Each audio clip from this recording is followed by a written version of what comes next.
Plusieurs lignes de la parole mènent à une seule ligne, celle de la vérité éternelle.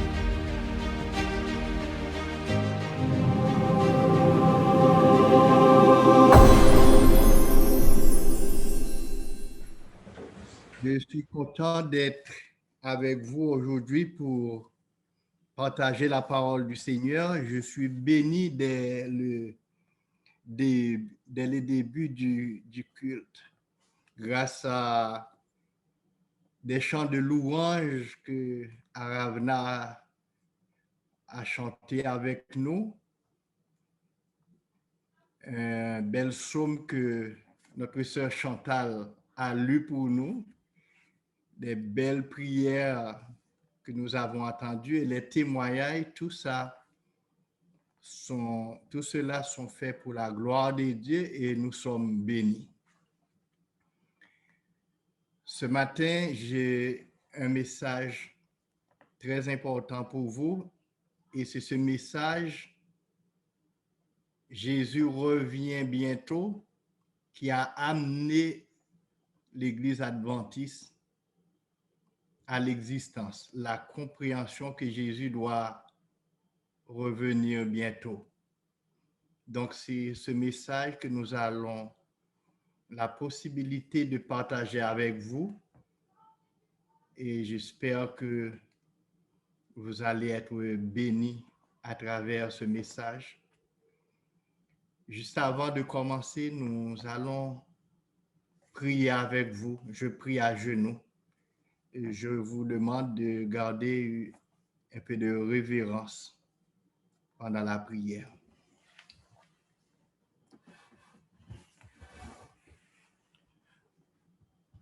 Notre bien-aimé Père des cieux, nous voulons te remercier pour un nouveau sabbat que tu nous as donné. Nous te remercions aussi pour ton Fils Jésus, le cadeau par excellence que tu nous as donné comme l'auteur de notre vie éternelle. Et nous sommes contents de ce qu'il a fait la promesse qu'il reviendra. Et maintenant, tu vas nous enseigner comment nous préparer pour attendre son retour. Nous te prions d'être là parmi nous, de nous assister par ton Saint-Esprit, d'être avec ma bouche, Seigneur, pour que je puisse parler à ton peuple sans aucun problème et permettre que ton peuple puisse être édifié à salut. C'est dans le nom de Jésus, ton Fils unique, engendré, nous te prions. Amen. Jésus revient bientôt.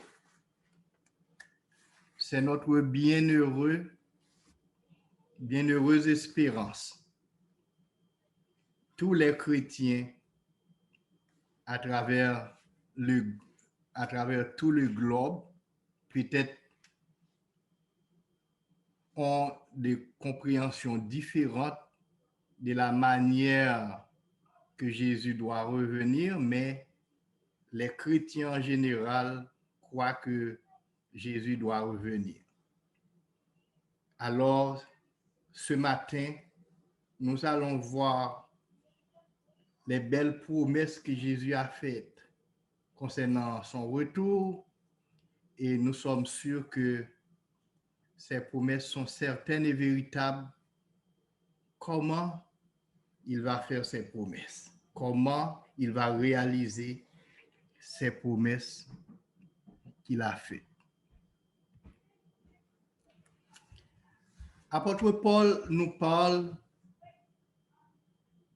d'un retour accompagné des anges, d'un retour visible accompagné des anges.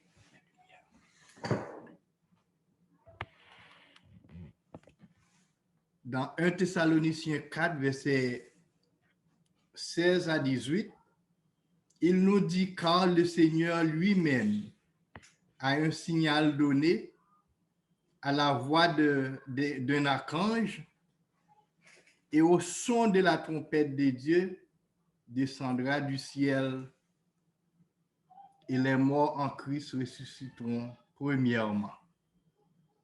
Ensuite, nous les vivants qui serons restés, nous serons tous enlevés à la rencontre du Seigneur dans les airs. Et apôtre Paul dit, consolez-vous les uns les autres par ces paroles. Vous savez maintenant que Jésus est en train de faire un travail énorme en faveur des chrétiens. Il est en train d'intercéder dans le royaume des cieux pour la purification de son peuple, la purification de son Église. À la fin de son œuvre d'intercession, Ellen White explique qu'il y a un ange qui était sur la terre pour sceller tous ceux qui doivent être sauvés. À la fin de son œuvre, cet ange retournera au ciel. Il donnera son rapport au Père pour lui dire que son travail de scellement est terminé. Et immédiatement que ce rapport est donné, le nombre des élus sera complet. Et Jésus jettera son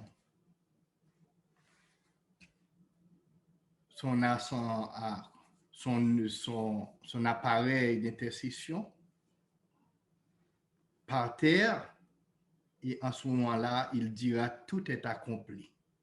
Celui qui est saint sera encore plus saint. Celui qui est souillé se souille encore. Les justes continuent à pratiquer la justice et Jésus mettra fin à son œuvre d'intercession. Il n'attend qu'un signal. Et apôtre Paul expliquait, juste un signal qui va être donné à la voix d'un archange, au son de la trompette, et le Seigneur descendra accompagné des anges pour venir nous chercher. Jésus ne va pas quitter le ciel tout seul, mais il sera accompagné d'une armée angélique au son de la trompette, et avec ce même son de la trompette, ceux qui dorment dans la poussière de la terre, mais qui dormaient en Christ, alors je parle ceux qui sont morts, ils seront ressuscités premièrement. Et les vivants qui ne seront pas morts, mais qui sont en Christ, ils seront transformés en même temps que ceux qui sont morts, ressuscités, et puis ils iront tous ensemble. Ils montent à la rencontre du Seigneur, tandis que le Seigneur viendra nous chercher et nous montons pour aller le rencontrer. Et nous monterons dans le royaume des cieux avec le Seigneur. C'est tellement beau.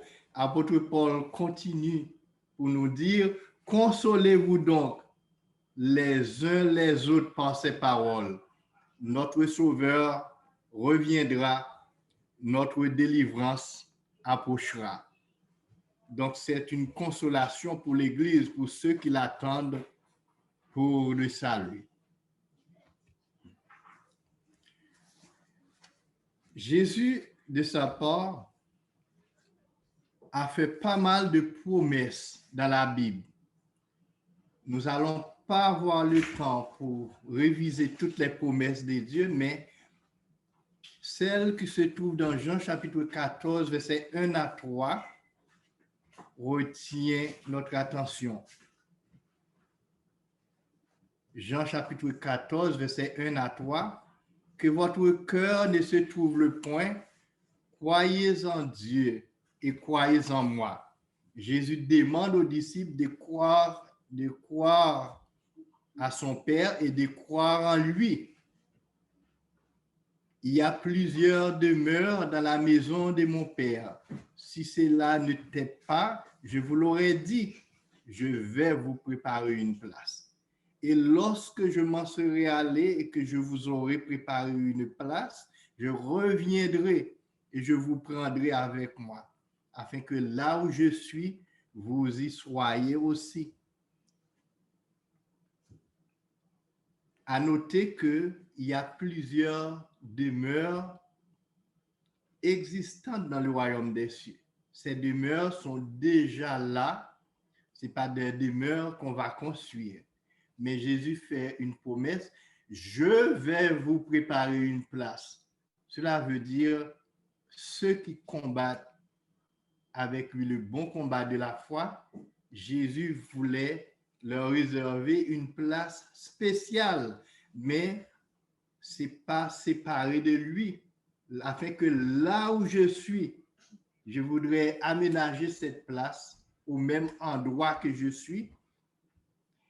Juste avant la crucifixion, à la prière sacerdotale de Jésus, quelques jours après la crucifixion, dans Jean chapitre 17, verset 24, Jésus a fait une demande à son Père. Il lui dit, Père, je veux que là où je suis, ce que tu m'as donné soit aussi avec moi. Amen. Une place spéciale qu'il est allé préparer et cette place n'est pas loin de sa place. Il veut que nous soyons ensemble avec lui pendant les 1000 ans que nous allons passer dans le ciel. Et quand la nouvelle Jérusalem descendra du ciel, la Bible dit, Jésus sera encore avec nous dans la nouvelle Jérusalem. Donc, c'est un cadeau éternel que le Père nous a fait en nous donnant son Fils pour être avec nous. Emmanuel, Dieu est avec nous, donc il va être avec nous pour toujours. Dans Actes chapitre 1er, verset 9 à 11, nous voyons la dernière rencontre de Jésus avec les disciples avant qu'il ne quitte la terre après sa résurrection. Jésus a pris du temps pour faire des promesses, mais surtout la promesse du Saint-Esprit qu'il devait envoyer aux disciples. Il leur a demandé de ne pas quitter Jérusalem parce que c'est là qu'il va envoyer le Saint-Esprit qu'il a promis de donner aux disciples. Mais pendant qu'il s'en allait, les gens de Jérusalem ainsi que les disciples continuent à regarder vers le ciel pour voir qu'est-ce qui arrive à leur sauveur.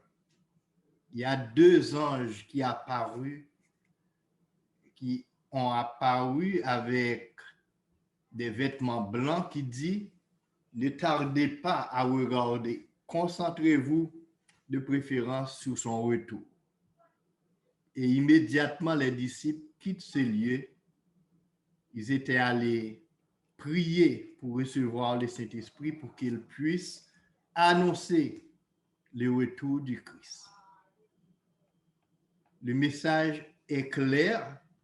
Pourquoi arrêtez-vous à regarder au ciel? C'est Jésus que vous voyez maintenant enlevé au ciel. Il reviendra de la même façon que vous l'avez vu allant au ciel. Cela veut dire que son retour sera aussi visible que son enlèvement.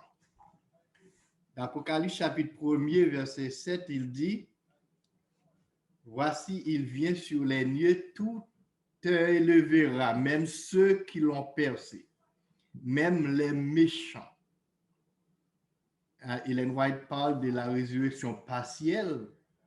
Ressuscitons pour voir que Jésus, qui l'ont crucifié, est de retour. Comme il a promis, il va revenir. Nos ancêtres dans la foi, parlant des pionniers adventistes, ont fondé leur croyance principale sur le retour de Jésus. Et c'est cette croyance que Jésus doit revenir qui a amené l'Église adventiste à l'existence. Quand William Miller a découvert le texte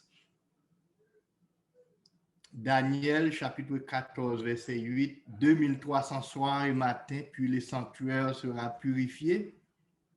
Il croyait que le sanctuaire symbolisait la terre, que c'est la terre qui doit être purifiée et que Jésus doit revenir pour chercher ses enfants. Nos pionniers ont dépensé tout ce qu'ils possèdent. Ils ont vendu leur maison pour la plupart.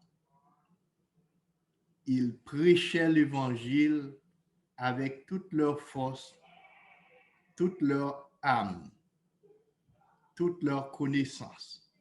Ils mettent tout ce qu'ils possèdent aux pieds du Seigneur pour préparer le monde pour le retour du Christ. Vous savez qu'est-ce qui arrive? Le 22 octobre 1844, c'était la grande déception parce que Jésus n'était pas venir comme il croyait. C'est plus tard qu'ils ont révisé la Bible, leurs croyances. Ils ont su que ce n'était pas la venue de Jésus, la venue sur la terre, mais c'était la venue dans l'autre partie du sanctuaire qui est les lieux très saints. Si nos pionniers ont prêché le retour du Christ, et maintenant, après de nombreuses années, il n'est pas encore venu. Est-ce qu'il est loin encore? Est-ce qu'il y a des signes dans la Bible qui nous prouvent que Jésus doit revenir bientôt? Jésus lui-même, pour sa part, a donné aux disciples des signes dans Matthieu chapitre 24. Les signes avant-coureurs, les signes qu'on va observer lorsqu'il est à la porte. Et je vais lire quelques-uns pour vous. Matthieu chapitre 24, versets 6, 7, 9, 12 et verset 14. Jésus dit, « Vous entendrez parler de guerre et des bruits de guerre. Gardez-vous d'être troublés, car il faut que ces choses arrivent. Mais ce n'est pas encore la fin. Une nation s'élèvera contre une nation et un royaume contre un autre royaume. Il y aura en divers lieux des famines et des tremblements de terre. Alors on vous livrera au tourment et l'on vous fera mourir et vous serez haïs de tous, de toutes les nations à cause de mon nom. Alors aussi plusieurs succomberont et ils se trahiront, se haïront les uns les autres. Plusieurs faux prophètes s'élèveront et ils séduiront beaucoup de gens. Verset 12, et parce que l'iniquité se sera accrue, la charité du plus grand nombre se refroidira. Verset 14, c'est le texte que j'aime beaucoup et que vous allez aimer. Cette bonne nouvelle du royaume sera prêchée dans le monde entier pour servir de témoignage. Alors viendra la fin. Parmi les signes, il parle premièrement des guerres et des bruits de guerre. Je ne sais pas si vous avez entendu parler de guerre, dans ces dernières années, chaque année, il y a pas mal de guerres. Et chaque année, il y a plusieurs. J'ai été visiter un site de l'ONU pour voir qu'est-ce que l'ONU dit à propos des guerres récentes. Il dit en 2016, il y avait une rébellion à Nassougou contre République du Congo. 3000 morts comme victimes. En 2017, il y en avait à Mozambique 2500 morts comme victimes. En 2020, il y a guerre de Tigré, Éthiopie, 1500 morts comme victimes. En 2020 encore, il y a affrontement soudano-éthiopien, il y avait 10 morts et il parle de la guerre la plus récente, c'était 2021, c'est la crise israélo-palestinienne la fois dernière, il y avait 300 morts. Cela veut dire que la guerre ne s'arrête pas. Il y en a pas mal que nous n'avons même pas entendu parler. Il va y avoir beaucoup de guerres et des bruits de guerre, on va entendre parler de ça lorsque Jésus est à la porte. Des famines et des tremblements de terre. Nous, ici, nous avons assez, nous avons de quoi manger pour, non seulement pour apaiser notre faim, mais nous avons de quoi même jeter à la poubelle. Mais est-ce qu'il y a des famines dans le monde? Oui, il y a des famines. L'ONU, les Nations Unies, ont pris une décision de fixer en 2030 pour résoudre tous les problèmes de faim dans le monde. Depuis quelques années, l'ONU a pris cette décision. Il y a 5 organismes de l'ONU qui constatent que l'ONU n'est pas en voie de régler ce problème. Au contraire, la famine augmente de plus en plus, comme la population du monde augmente, au même taux que la population augmente, la famine augmente aussi. On a même chiffré la famine dans le monde. On dit presque 690 millions le nombre de personnes souffrant de faim dans le monde. On dit que ces gens qui ont faim se trouvent surtout en Afrique, se trouvent en Asie, se trouvent dans l'Amérique centrale et dans les Caraïbes. On dit parmi ces gens-là, il y a beaucoup de gens, beaucoup de monde qui n'arrivent pas à manger à leur faim.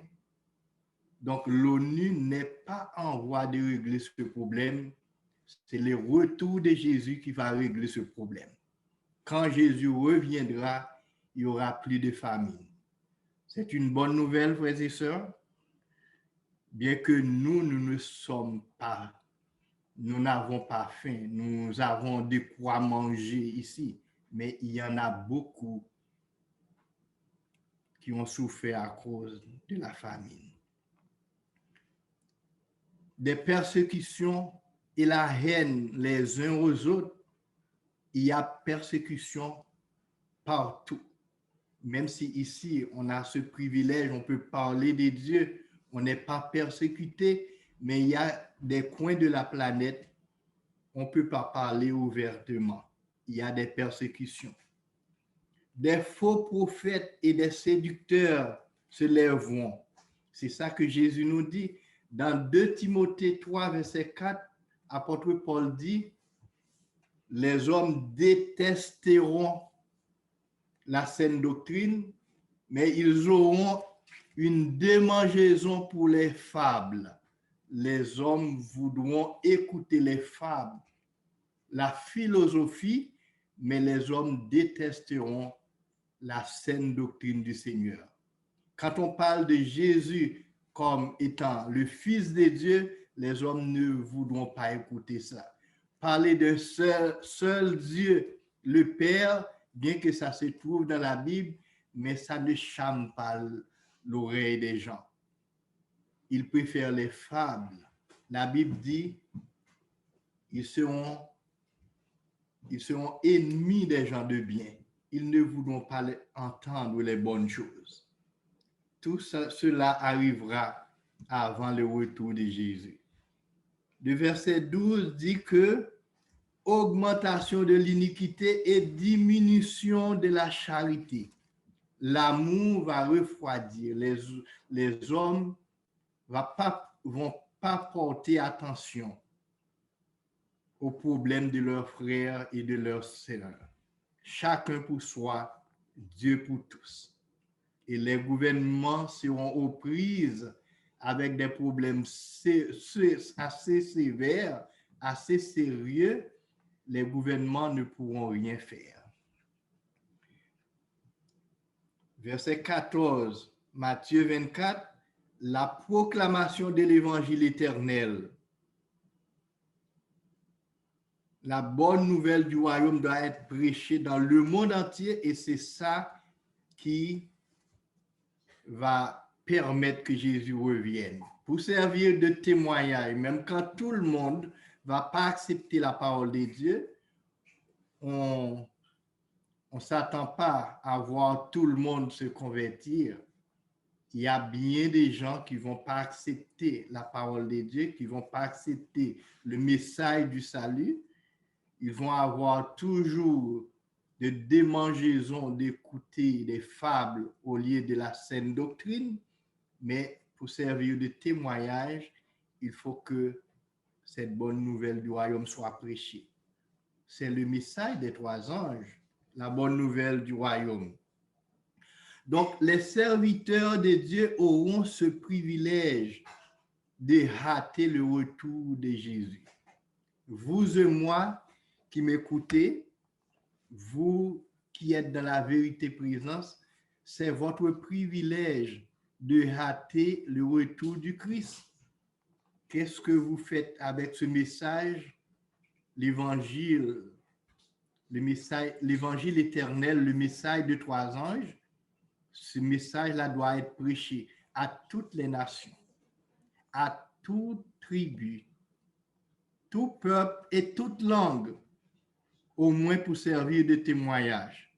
Et c'est ce message qui doit être prêché pour hâter le retour du Christ.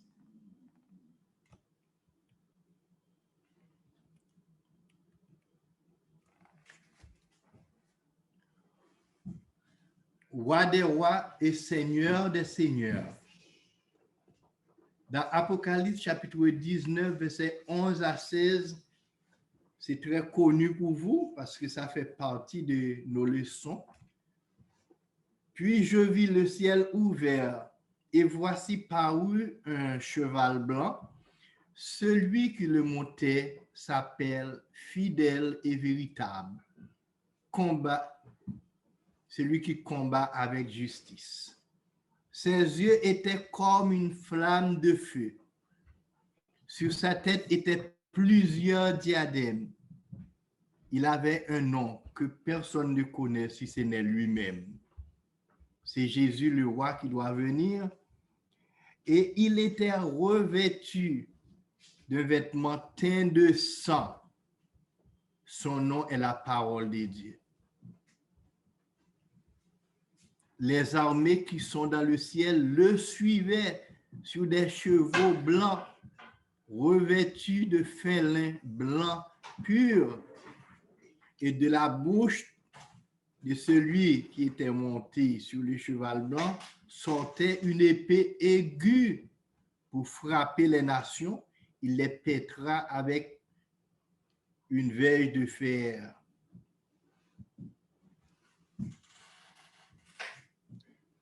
Il avait sur son vêtement et sur sa cuisse un nom écrit « Roi des rois et Seigneur des seigneurs ».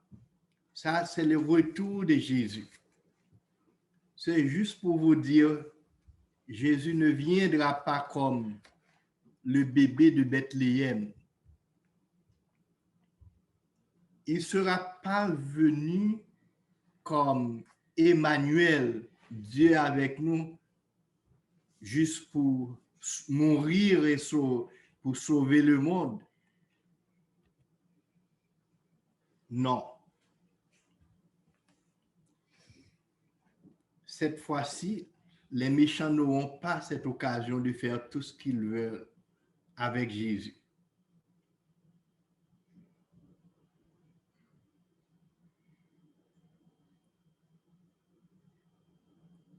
Mais il va venir sur son cheval, accompagné de l'armée angélique. Et les anges seront aussi sur des chevaux blancs. Et lorsque la coalition des méchants, formée de la bête qui est la papauté, du faux prophète, les dirigeants protestants qui, par leur enchantement, ont encouragé les habitants de la terre à prendre la marque de la bête, quand toute cette coalition se rassemble pour faire la guerre au roi et à son armée, c'est à ce moment-là que la bête et ses supporters seront capturés vivants. Et les autres méchants seront tués par l'épée qui sort de la bouche du roi. D'après Apocalypse chapitre 19, versets 19 à 21, c'est à ce moment-là que l'ange qui était dans le soleil invitera les oiseaux du ciel à se rassembler pour un grand festin que Dieu donnera à leur honneur. Savez-vous quel mets qui sera servi en ce moment-là? Vous le savez déjà. Jésus ne viendra pas comme le sauveur du monde. Il l'a fait déjà, mais il reviendra pour récompenser ses serviteurs, les prophètes, et pour donner un salaire aussi aux méchants. La récompense est avec lui, la rétribution est avec lui. Comme l'Apocalypse nous dit, heureux et saints ceux qui ont pris part à la première résurrection, quand tous les justes morts seront ressuscités à la voix d'un archange et au son de la trompette lorsque Jésus apparaîtra. Et tous les justes vivants seront transformés à la rencontre du Seigneur pour aller réjouir avec lui dans le ciel pendant 1000 ans. Mais ceux qui n'auront pas de part à cette première résurrection seront dans le tourment. Ils seront perdus pour toujours. Pourquoi le roi nous amène-t-il au ciel quand il reviendra? Parce qu'il doit restaurer la terre. La terre doit être restaurée, doit être purifiée.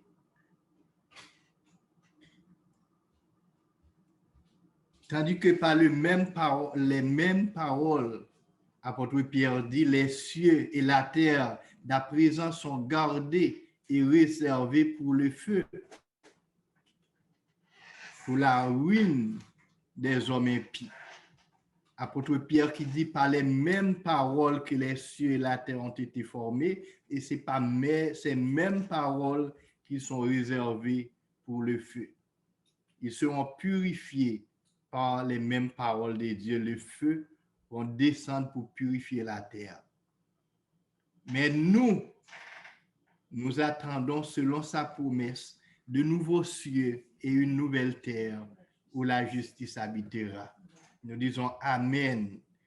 La terre va être en feu, mais les rachetés sont déjà partis avec le Seigneur. Nous allons passer 1000 ans avec lui dans le ciel et nous attendons une nouvelle terre et de nouveaux cieux, car le Seigneur va faire toutes choses nouvelles. Dieu détruira les méchants. Satan aussi.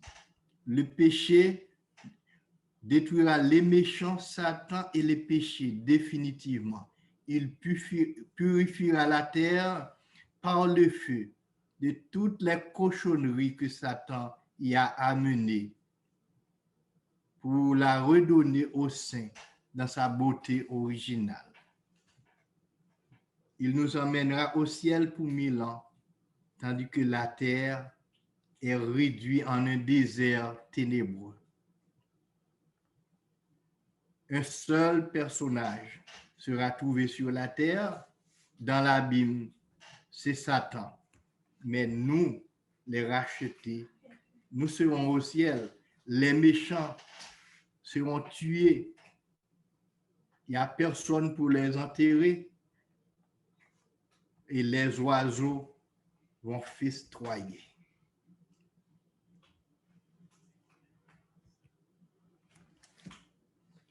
Qu'est-ce qui se passe de l'autre côté pendant que les méchants sont détruits et Satan reste seul sur la terre? Daniel 12, verset 1 à 3. En ce temps-là se lèvera Michaël, le chef, le grand chef, le défenseur des enfants de ton peuple. Et ce sera un moment de tourment tel qu'il n'y en a point eu de semblable depuis que les nations existent jusqu'à cette époque. En ce temps-là, ceux de ton peuple qui seront trouvés inscrits dans le livre de vie seront sauvés. Heureux ceux qui ont leur nom écrit dans le livre de vie, ils seront sauvés. Verset 2, Daniel chapitre 12. Plusieurs de ceux qui dorment dans la poussière de la terre se réveilleront, les uns pour la vie éternelle, les autres pour la honte éternelle. Je vais expliquer. Ceux qui seront ressuscités pour la honte éternelle ne le seront pas en même temps que les justes. Ceux pour la vie éternelle vont être ressuscités 1000 ans avant. Et ceux pour la honte éternelle seront ressuscités 1000 ans après. Deux résurrections. Verset 3. Daniel continue à expliquer aux enfants de Dieu ou aux enfants d'Israël, ceux qui auront été intelligents brilleront comme la splendeur du ciel.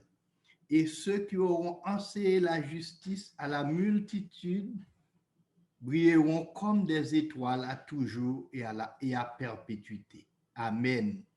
Ceux qui auront été intelligents, qui ont pris de bonnes décisions, ils brilleront. Et Jésus dit dans Matthieu chapitre 13, verset 43, « Alors les justes resplendiront comme le soleil dans le royaume de leur Père, que celui qui a des oreilles pour entendre, entende. » Les justes brilleront, resplendiront comme le soleil dans le royaume de leur Père. Tandis que les méchants resteront dans leur tombe jusqu'à ce que Jésus retourne pour donner le salaire. Mais les justes seront au ciel et ils brilleront. Le verset qui m'intéresse beaucoup, c'est le verset 2, où verset 3, Daniel dit, « Ceux qui auront enseigné la justice à la multitude. » Donc, Daniel croit pour lui, pour Dieu, c'est très important d'enseigner l'évangile, d'enseigner la justice de Dieu. Dieu prend note de toutes les œuvres que nous aurons accomplies pour lui. Donc, ces œuvres ne seront pas oubliées, surtout ceux qui auront prêché la parole à la multitude. La Bible dit qu'ils sont beaux sur la montagne, les pieds de ceux qui annoncent la bonne nouvelle. Frères et sœurs, c'est le bon moment pour hâter le retour du Christ.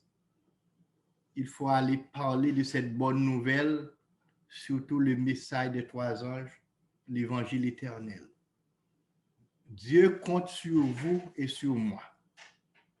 Chaque personne qui rentre dans l'église du Seigneur, le Seigneur peut compter sur lui. Pendant que nous brillerons dans le royaume des cieux, les justes, il y aura des alléluia sans fin.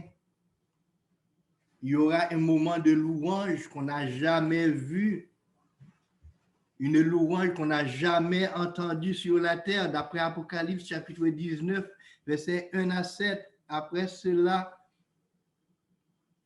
j'entendis dans le ciel comme une voix forte d'une foule nombreuse qui disait « Alléluia, le salut est à notre Dieu. Le salut et la puissance sont à notre Dieu. » Verset 2, Apocalypse chapitre 19.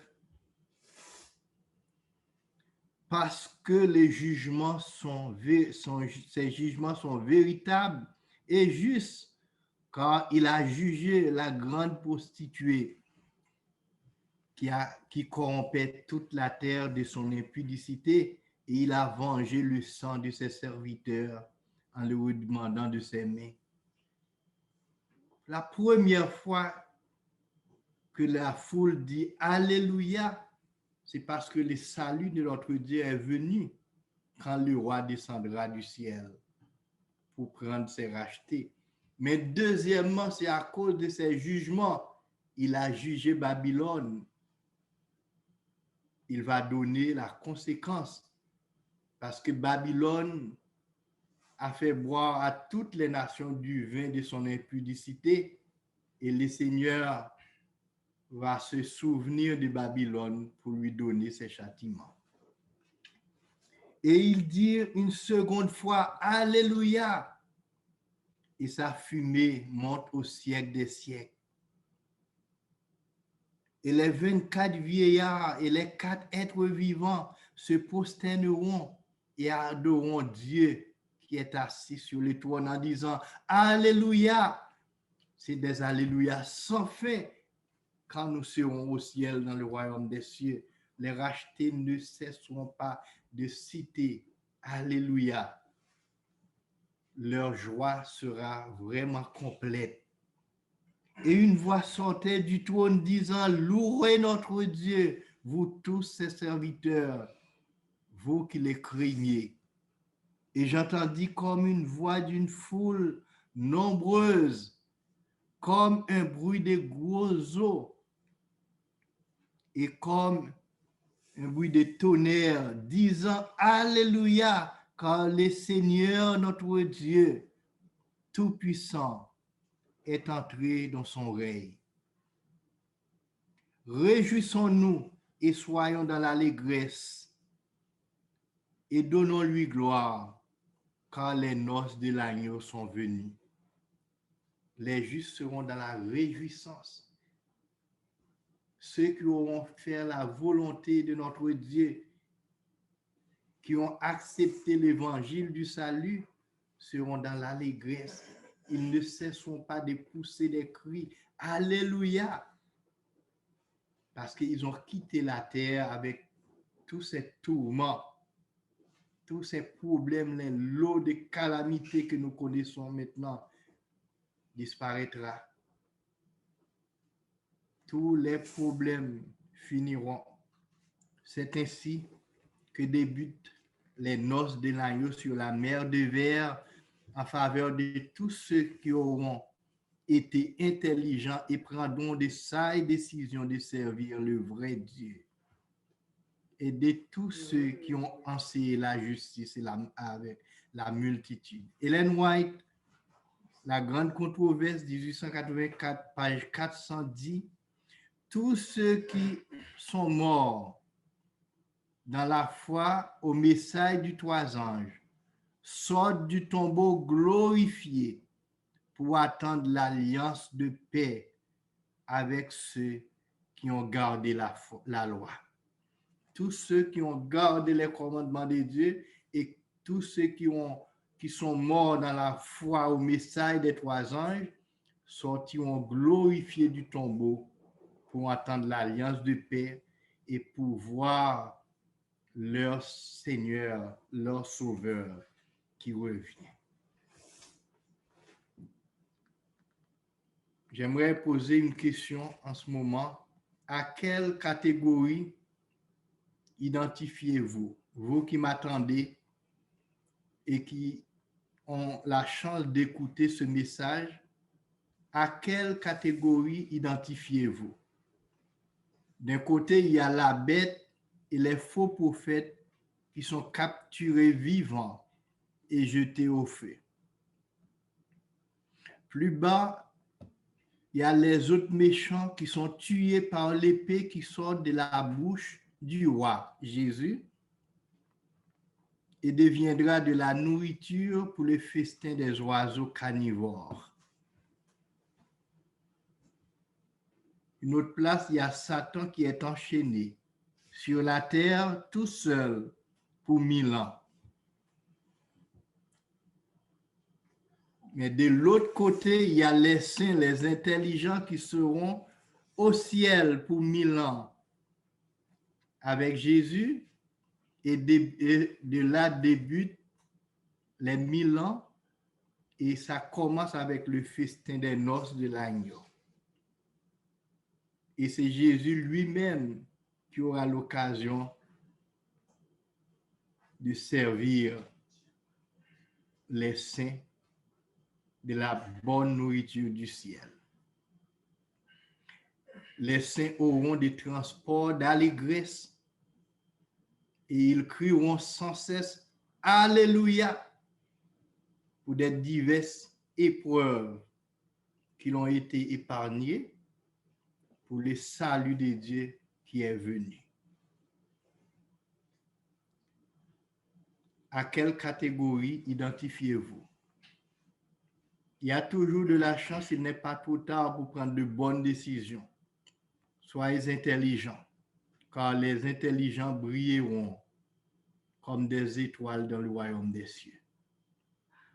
Si vous entendez la parole de Dieu, vous comprenez la parole de Dieu, ce matin, je vous dis, oubliez vos amis qui vous disent non. Oubliez vos pasteurs qui vous disent non, de ne pas le faire. Mais écoutez la parole de Dieu. Soyez intelligents. Prenez de bonnes décisions pour le royaume des cieux. Enfin, qu'allons-nous faire au ciel? Nous qui sommes sauvés et que Jésus viendra nous chercher pour nous emmener au ciel. Pensez-vous que le ciel va être un endroit assez plat, terre à terre? Pensez-vous qu'il n'y aura pas de la bonne nourriture, il n'y a pas de réjouissance dans le ciel? Comme vous voyez maintenant dans le monde, il y a beaucoup de réjouissance, beaucoup plus qu'à l'église. Détrompez-vous si c'est à cela que vous pensez. Le ciel ne sera pas du tout plat, mais c'est l'endroit que tout le monde aimerait se trouver. La première chose, nous n'avons pas tous les détails de tout ce que nous allons faire au ciel, mais la première chose, nous jugerons les méchants et les anges déchus. D'après 1 Corinthiens chapitre 6, versets 2 à 3. Bien qu'ils sont déjà condamnés, mais Dieu nous donnera la possibilité de participer à donner la sentence. Parce que tout le monde aura une punition, aura une sentence d'après leurs œuvres. Tout le monde n'aura pas la même punition. Tous les méchants, alors bien entendu, ne seront pas condamnés, je ne sais pas pour combien de temps, mais il y aura des degrés dans la punition qui sera octroyée aux méchants. Deuxièmement, les saints blanchiront le caractère de Dieu Apocalypse chapitre 15, verset 3. Ils chanteront le cantique de Moïse et de l'agneau. Il va dire à Dieu, tes œuvres étaient admirables, tes voies sont justes, roi des nations.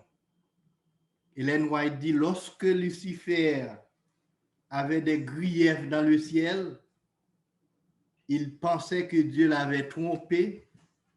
Il ne portait pas ses griefs devant Dieu et devant son Fils, mais il est allé voir les anges pour dire que le fait que Dieu a préféré Jésus-Christ à lui, il n'est pas content, il trouve que ce n'était pas juste. Les rachetés auront ce privilège de justifier Dieu, auront ce privilège de dire que Dieu est juste dans toutes ses décisions. Ce sera aussi notre privilège, nous qui serons au ciel avec Jésus. Troisièmement, nous mangerons du fruit de l'arbre de vie. Pour ceux qui aiment manger de bonnes choses. Apocalypse chapitre 22, verset 2, au milieu de la ville et les deux bords du fleuve, il y a un arbre qui porte de fruits, qui donne 12 fois de fruits. Chaque mois, un nouveau fruit. Nous aurons ce privilège et au fur et à mesure que nous mangeons cet arbre de vie, notre vie va continuer. Et quatrièmement, nous unirons nos voix à celles des anges pour donner gloire à Dieu et à l'agneau. Frère Olivier vient de citer ce texte ce matin, Ésaïe chapitre 66, versets 22 et 23. Sur la nouvelle terre, il dit que de sabbat en sabbat, les rachetés ne cesseront de donner gloire à Dieu et à l'agneau. Nous aurons ce privilège.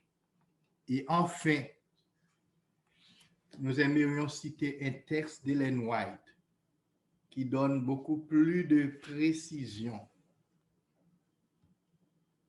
Dans la tragédie des siècles, page 136-137, il dit au ciel et dans la nouvelle terre, des intelligences immortelles contempleront avec ravissement les merveilles et la puissance de Dieu, ainsi que les mystères de l'amour rédempteur. Plus d'ennemis rusés et cruels pour nous entraîner loin de Dieu. Toutes nos facultés seront développées et tous nos talents s'épanouir. L'acquisition de nouvelles connaissances ne fatiguera pas notre esprit, ainsi que notre énergie. Les plus grandes entreprises seront menées à bien. Les plus hautes aspirations seront satisfaites. Et néanmoins, il y aura toujours de nouvelles hauteurs à gravir. Il y a toujours de nouvelles merveilles à contempler dans le royaume des cieux. Et les rachetés auront le privilège de mettre à réquisition toutes les facultés de l'esprit, de l'âme et du corps. Nous allons apprendre des choses que nous n'avons jamais apprises sur la terre. Nous allons les apprendre avec Dieu. Et enfin, à mesure qu'ils se dérouleront, les siècles éternels apporteront avec eux des révélations toujours plus glorieuses de Dieu et de son Fils. On va comprendre Dieu et son Fils, leur nature, etc., au fur et à mesure que les siècles éternels se dérouleront. Les progrès dans l'amour, la persévérance, la révérence et le bonheur marchera de paix avec celui des connaissances. Nous aurons beaucoup de connaissances, mais nous ferons aussi des progrès dans l'amour et dans la révérence. Et au fur et à mesure, plus que les siècles avancent, plus nous apprenons à connaître Dieu, plus aussi grandira nos admirations de son caractère. Et au fur et à mesure, Jésus expliquera aux élus le mystère de la rédemption et les résultats du grand conflit avec Satan. Notre cœur tressaillant d'amour pour Dieu et pour son Fils, et un cœur de louange sera exécuté par 1000 millions de rachetés, et de plus en plus d'autres rachetés se joindront, puissants et sublimes, pour chanter un chœur de louange en l'honneur de Dieu et de l'agneau. Comme Paul vous a dit, consolez-vous par ces paroles, travaillant pour le Seigneur, sachant que ton travail ne sera pas vain, car il reviendra bientôt pour vous récompenser. Et ceux qui auront intelligents, qui ont pris la bonne décision d'enseigner l'évangile du royaume, cette bonne nouvelle qui doit hâter son retour, ils brilleront comme des étoiles. Comme Jésus lui-même a dit, ils resplendiront comme le soleil dans le royaume de leur Père. Consolez-vous par ces paroles, gardant la foi. Que le Seigneur vous bénisse. Nous prions à genoux, frères et sœurs.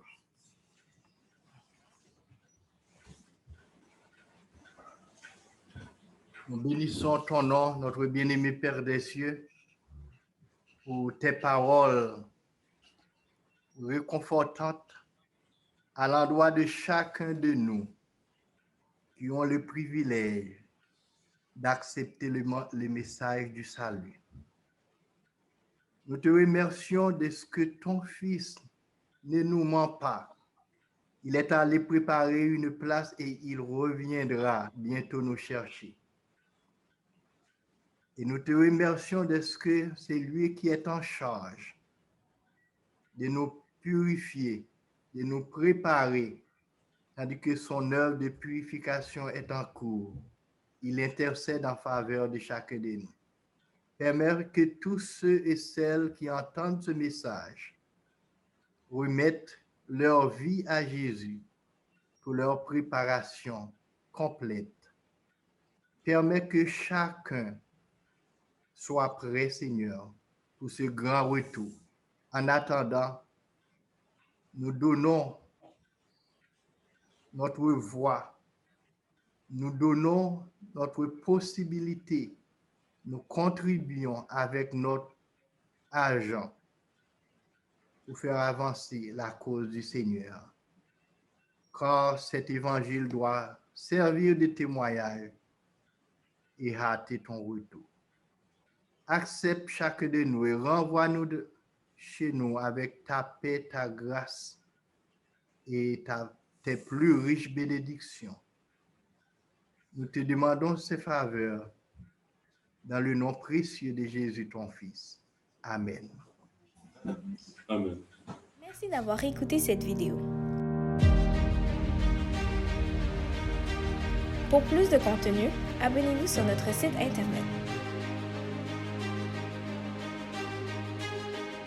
Il est également possible pour vous de nous suivre sur notre page Facebook et de nous contacter par email.